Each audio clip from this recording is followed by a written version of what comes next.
As an అడ్వకేట్గాను cinema అన్నది యాదృచ్ఛికం అయిపోయింది. అడ్వకేట్గా కసబ్కి, ఇందిరాగాంధీ చంపిన బెంద్రన్ వాళ్ళకి కూడా లీగల్ సహాయం ఉండింది.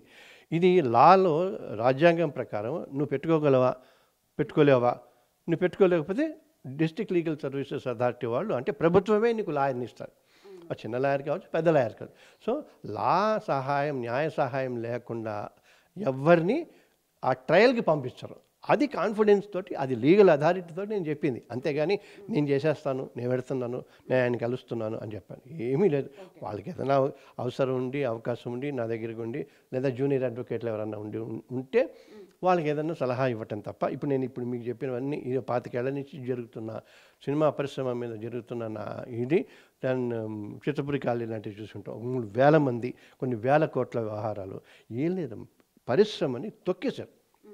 ఏది చిన్నవాళ్ళని, వేటూరు సుందరరామూర్తి గారు లాంటి వాళ్ళకి ఇల్లు లేదు, కాంతారావు గారు లాంటి వాళ్ళకి ఇల్లు లేదు, ఒక్కొక్కరికి ఎవరెవరికో ఉన్నాయి. ఇవన్నీ అంటే దాని ఏమంటారు, పక్కకి వెళ్ళినా కూడా పరిశ్రమ విపరీతమైన జులుం చేసింది.